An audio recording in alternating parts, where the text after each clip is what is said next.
इस संसार में हर मनुष्य परमात्मा से प्रेम करना चाहता है, लेकिन हमारा मन और माया मार्ग में रुकावटें खड़ी करते हैं। हमारा मन बहुत प्रबल है, बहुत शक्तिशाली है और इसको इंद्रियों के भोग चाहिए और इसे केवल वही शक्ति वश में कर सकती है जो मन से अधिक शक्तिशाली हो और जिसमें से मन को इंद्रियों के भोगों से ऊंचा और निर्मल आनंद मिल सके। और वो केवल शक्ति है परमात्मा का नाम। परमात्मा का नाम सर्वशक्तिमान आनंद रूप प्रेम रूप है। और जैसे जैसे हमारा मन परमात्मा के नाम में लीन होता है तो इसका रूप बाहरमुखी की बजाय अंतर्मुखी होता जाता है और इसे वो अलौकिक रस मिलता है कि ये अपने आप इंद्रियों के भोगों को छोड़ता जाता है। और जब हम सत्संग वाणियों से जुड़ते हैं और जब हम निरंतर इस मार्ग पर चलने का अभ्यास करते हैं तो हमारा मन अपने आप ही इस मार्ग की ओर खिंचना शुरू हो जाता है। और जब परमात्मा के नाम से हमारा मन जुड़ जाता है तो परमात्मा के नाम के शक्तिशाली रस्से से बंधा मन उस रस्से के सहारे परमात्मा से मिलाप कर लेता है, परमात्मा में समा जाता है। और मन जब परमात्मा से प्रेम करना सीखता है तो जो हमारी आत्मा है वो तो मन के पंजे में ही फंसी हुई है। इसलिए तो आत्मा और परमात्मा के मिलाप में सबसे बड़ी रुकावट मन ही तो है। और जब मन आत्मा को मुक्त कर देता है, यानी आत्मा अपने रास्ते पर आसानी से चलने लगती है और वो उसके पंजे से जब आज़ाद हो जाती है तो उसके लिए परमात्मा से मिलाप करना आसान हो जाता है। सत्संग वाणियाँ वैसे भी मन और आत्मा की साधना का मार्ग हैं।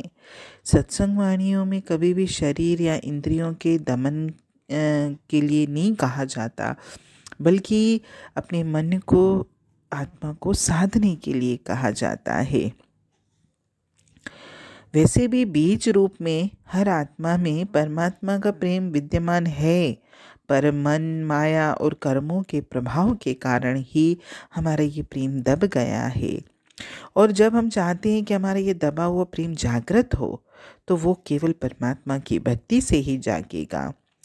आत्मा के अंदर सोए हुए प्रभु प्रेम को जागृत करना ही तो सत्संग वाणियों का कार्य है।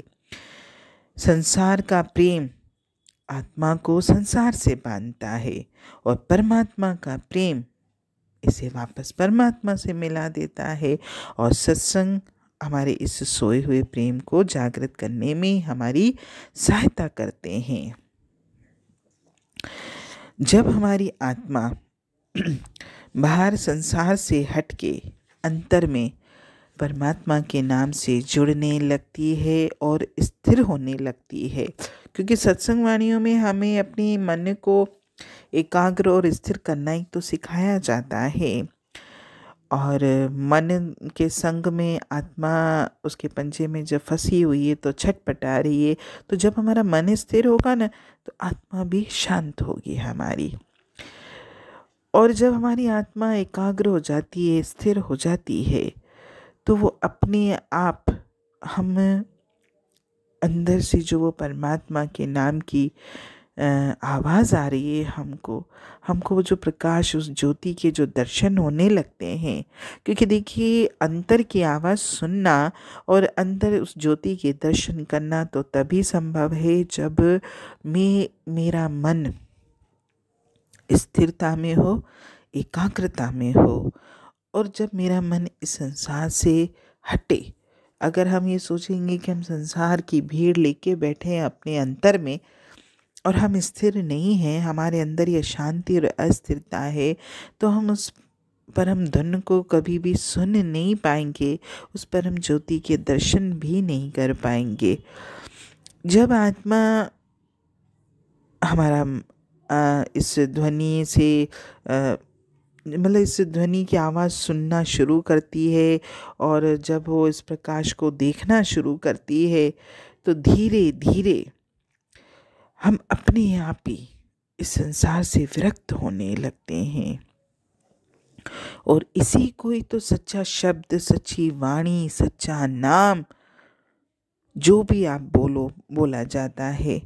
और आत्मा को परमात्मा से मिलाने का कार्य परमात्मा का नाम ही करेगा, क्योंकि जब हम परमात्मा का नाम लेंगे, जब हम परमात्मा से प्रेम करेंगे, जब हम परमात्मा के मार्ग पर चलना शुरू करेंगे, तभी तो मैं इस ध्वनि को सुनूंगा, उस ज्योति के दर्शन कर पाऊंगा।